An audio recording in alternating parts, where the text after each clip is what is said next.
एक साल का समय बीता और सुरिंदर चौधरी एक साल पहले भाजपा का दामन थामे हुए थे, लेकिन एक महत्वपूर्ण जानकारी ये निकल कर आ रही है कि उन्होंने भाजपा से किनारा कर लिया है। वो दामन जो है वो छोड़ दिया है। हालांकि उस समय सुरिंदर चौधरी जो पूर्व में पीडीपी से एमएलसी भी थे, उन्होंने कहा था कि देखिए महबूबा मुफ्ती की जो पीडीपी है वो अलग है और मुफ्ती मोहम्मद सैयद की जो पीडीपी है वो अलग है। विचारधाराओं का मेल नहीं खा रहा, इसलिए मैंने छोड़ा। और साथ ही साथ उन्होंने ये कहा कि देखिए बॉर्डर के लोगों के लिए कुछ काम नहीं हुआ है, इसलिए मेरे लिए एकमात्र उम्मीद इस समय केंद्र सरकार है, प्रधानमंत्री नरेंद्र मोदी हैं। और साथ ही साथ उन्होंने ये भी कहा कि देखिए मेरे लिए यही एक बात सबसे आगे बढ़ने वाली है कि मेरे लोग मेरे साथ साथ आगे बढ़े। और बॉर्डर के लोगों का कुछ काम जो है महबूबा मुफ्ती ने मुख्यमंत्री होते हुए भी नहीं किया।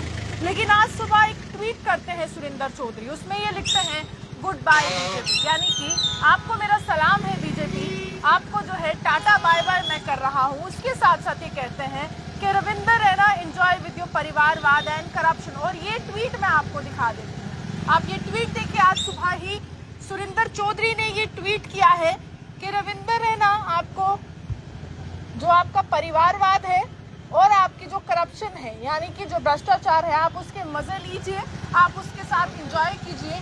मैं अब बीजेपी का हिस्सा नहीं हूँ।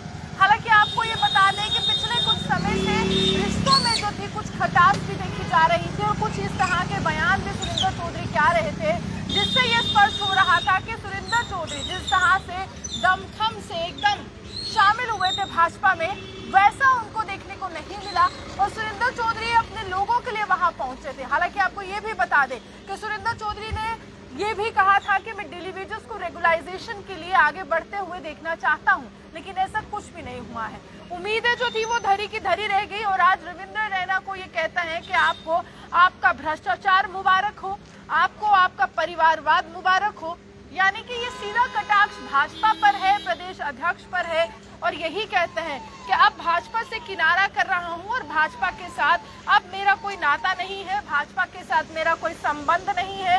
इससे पहले भी कयास तो इसी तरह से लगाए जा रहे थे। क्या भाजपा में जो नौशहरा का जिस तरह से कॉन्स्टिट्यूएंसी है वहां पर रविंद्र रैना के समक्ष खड़े थे और रविंद्र रैना के सामने ही इलेक्शन लड़ा था जब एमएलए का इलेक्शन हुआ था। लेकिन अब क्या, आगे का भविष्य क्या? तो आगे का भविष्य इस प्रकार है कि अभी मैं नेशनल कॉन्फ्रेंस के ऑफिस के बाहर मौजूद हूँ। गहमा गहमी आपको दिखा देती हूँ।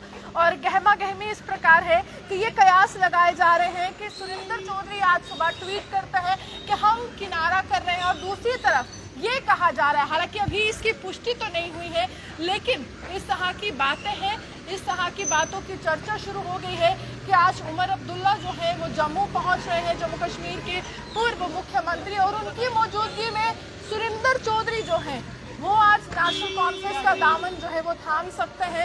ये एक बहुत महत्वपूर्ण जानकारी जो है यहाँ पर निकल कर आ रही है कि सुरिंदर चौधरी आज तकरीबन कहा जा रहा है 12:30 से लेकर 1 बजे तक जो है वो नेशनल कॉन्फ्रेंस का दामन जो है वो थाम सकते हैं।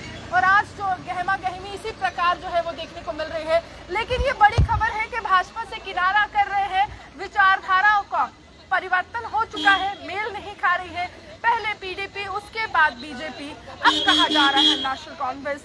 राजनीतिक भविष्य सुरिंदर चौधरी का क्या होगा ये देखना दिलचस्प होगा, क्योंकि आगामी समय साल 2024 के चुनावों का है, जहां पर 9 साल बेमिसाल का बखान भाजपा कर रही है। और जम्मू कश्मीर में अगर चुनाव होते हैं तो किस तरह से अपना वर्चस्व राजनीति के मैदान में और लोगों के दिलों में साबित करेंगे, ये देखना बहुत बड़ा प्रश्न होगा। आप यूं हमारे साथ बने रहिए, देखते हुए सुजय मुस्लिम।